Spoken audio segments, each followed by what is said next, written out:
All right, this is our test review for chapter 3. First one says the formula blank can be used to find the amount when you're compounding continuously. So that's our PERT formula, A equals P times e to the RT. All right.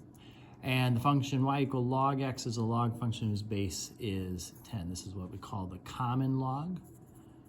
All right. If we saw ln, that's a base e, and that's what we call the natural log. All right. So now we're just expressing each one in log form. So the log of a is going to be our base, x is going to be the answer, a to the x power equals y that goes inside the log. So same thing here, we have the log of 8's our base, the 3 is the exponent, 8 to the third power equals 512 goes inside there. Okay. Then we're asked to express each of these as exponentials. So natural log is base e, so e to the 1.609 is roughly 5. And the same thing here, a to the n power is equal to 4. This to this power equals that. All right. Now we're solving that for these first two, we're trying to get things into a common base. So getting into a base 6 looks like a good possibility here. We're going to rewrite that 136 as 6 to the negative 2. And then when you multiply, that's going to become 6 to the negative 10. All right, the only way that this equals that is if 2x minus 2 equals negative 10, add negative 2, and divide by 2, we get x equal to negative 4. All right. On this one, I can't get 27 into 9, but I can get both of them into 3, so we're going to do that. We're going to write that as 3 squared, and write this as 3 to the third. All right, so this becomes negative 4x minus 8, and this becomes 18. All right, so then we write negative 4x minus 8 equals 18. Add the 8 and divide by negative 4. We get x equal to negative 6.5. Right. Here, if I do this, it's e to the first equals x. So really, it's just ends up being e as our answer. If you want to write 2.71828, that's fine too, but e would be fine. And then here, 4 to the third power equals x, so 64 is what we get for that one. Right. Then we have one here that's kind of obnoxiously long. We're going to try to get everything in terms of 10. So for this one, this would be 10 squared, x over 2. That one's already in terms of 10, so that's good. And then this would be 10 to the third power. All right, so if we multiply here, 2 times x over 2 would just be x. All right, we'll work with that in a second. And then this one, if we multiply, we'll get 9x there. All right, when we put these together, we add exponents. So that's going to give us 10 to the 5x plus 7. 1x plus 4x is 9x. And the only way now that this would be true is if those exponents were the same. So subtract 5x. Divide by 4, we get 7/4 equal to x. All right. So that one, again, kind of tricky with how much you have to do there. On this one here, we're going to go x to the 2/3 equals 25. And since I don't know that, we'll just take both sides to the reciprocal power. We're going to take both sides to the 3/2 power. So 25 to the 3/2. The half means square root. So the 25 to the half power would be 5. And then if you do 5 to the third, 5 times 5 times 5 is 125. So we have to recognize that we need to get out of the log. Then we have to recognize that we have to do the reciprocal power. And then we have to actually be able to execute that, right? That's a little tricky, for sure. So even though it looks like it's a simple enough thing, there was some definite layers in there to make that a little harder. All right, this one, we got 2 logs that are being added together. We can combine those by multiplying the things that are inside of them. All right, and then we can undo this log. So we're going to have 4 to the 1/2 power. That's square root of 4, which is 2. And then this x times x minus 1, I'm going to distribute that, get it x squared minus x. Then let's go ahead and bring this 2 over. Factor And then we get x equal to 2 or -1. Okay, now we need to check that. 2 is just fine, but -1, I can't put -1. I can't do the log of a negative number. So we got to cross that one out. And x equal 2 then is our only answer on that. All right, then we get to the calculator section, and we hit this one. We want to try to see if we know what power of 3 would get us to 729. If you don't know it, then just go ahead and set it up as a log. 729 base 3 equals x. Check that. 3 to the x power equals that. Yeah, we're all good there. And then we can go ahead and take our calculator, and do that log base. So go log 729 divided by log 3, and we end up with 6. So it was a simple enough one, but not one that came to mind, at least not for me. So we go ahead and put there. The log of 12.098 base e, when we do base e, that turns it into a natural log. It's equal to x. So that's the answer. We'll go ahead and figure out what it is as a decimal, and we get 2.493. For this one here, I want to know what power of 3 gives me 888. Have no idea, so we'll set up a log. The log of 888 base 3 is equal to 7x. Let's go ahead and do that. So log 888 divided by log 3 gives us 6.179. And then we're going to divide that by 7. So we end up with 0.883 if we round it to 3 decimal places. Okay. Over here, we got a lot going on this one. Before you can put logs together, you do have to bring this up as the exponent of whatever's inside of it. So we're going to have to bring this 1/2 up, make this log of 9 to the 1/2. That's square root of 9, which is 3. All right, and then we've got this 6/5 here.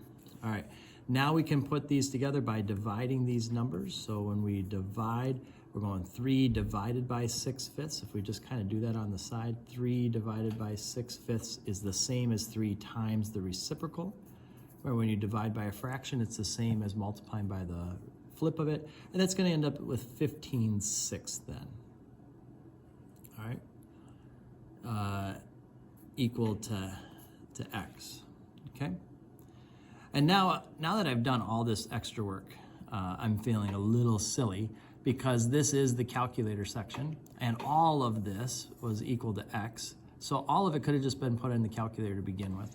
So we'll just go ahead and put, since I've done it to here, we'll go ahead and do this. Log of 15/6 divided by log of 2, and we end up with 1.322. Okay, but honestly, we could have done that from the very beginning by just plugging this all in at once and getting the same answer. So I made it much more complicated. All right, here we're going to subtract 32. So we get -8 times 2 over to the 4 minus x equals -28. All right, we're going to divide by -8 then. All right, so 2 to the 4 minus x is equal to 3.5 on that side. So now we're going to set up a log. The log of 3.5 base 2 is equal to 4 minus x. So take our calculator here. Let's go log 3.5 divided by log 2. And we get 1.807 is equal to 4 minus x. Let's subtract 4. And then that's equal to -x. So x is going to equal the positive 2.193 on that. All right, so again, we subtracted 4 and then divided by -1. That gave us that. Over here, subtract 6, and divide by 3. So we get 2 equals natural log of x. And so this is e to the 2nd power equals x, e squared, which is roughly 7.389. That's our x value. All right, so not too bad there. Then we come to the story problems. I'm sure they're your favorite. Start with the number 7, Uncle Zeke. He puts in $888 into a trust fund pays 5.2% interest. He wants it there for when she turns 21, so it's going to be 21 years. So the principal, 888 times e to the 0.052 times 21. That's what we're going to get. Let's see what his niece will end up with. $888 times e to the 0.052 times 21 is $2,646.44. All right, so that's how much she'll get. Not too bad for just being born. Julia would like to have $1 million in 40 years. Okay, the bank has promised her a rate of 7%. That's a pretty impressive rate.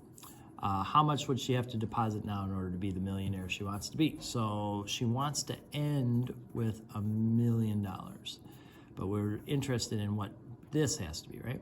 So e to the 0.07 times, and she wants this in 40 years. All right, so let's figure out what this value is. We're gonna go e to the 0.07 times 40, and that's 16.444.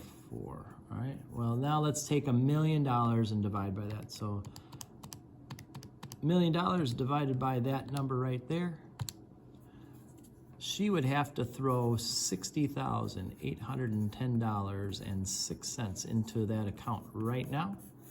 And if she does, 40 years from now, that'll turn into $1 million. All right, not too bad. Don't know what $1 million will be worth in 40 years, but that's what she'll have. All right, a deposit of $6,700 is made into an account. The balance in 5 years is predicted to be $8,400. What was the interest rate? So we're going to take $8,400. That's the ending amount. $6,700 was the beginning amount. E to the, this happened in 5 years, times a certain interest rate, but we don't know what that is. All right, so let's take this divided by this, 8,400 divided by 6,700, and we get 1.2537 blah, blah, blah equal to e to the 5r. Now we can set up a logarithm. The log base e, so natural log of 1.2537 is equal to 5r, and then you're going to divide that by 5. So on the calculator, I'm going to go natural log of that number, and then we'll divide that by 5. So the interest rate was 0.0452 or 4.52%. All right, then we get to number 10. Number of calculators that a worker can assemble after D days of training is this. To perform effectively, a worker must be able to assemble 70 calculators. How many days of training should a worker receive to perform effectively? So we want to know when this equals 70. So if we go 70 equals 80 minus 80 e to the negative 0.09 d, subtract 80, we get negative 10 equals negative 80 e to the negative 0.09 d, and then divide by negative 80. We're going to get 0.125 equals e to the negative 0.09 d. Now let's set up a logarithm. So that's going to be a natural log because it's base e.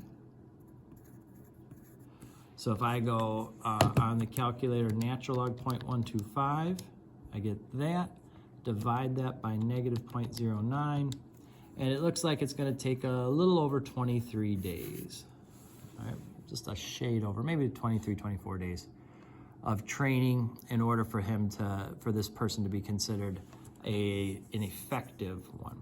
Now, if TI were to increase the training to 30 days, how many calculators should a worker be able to produce in a day?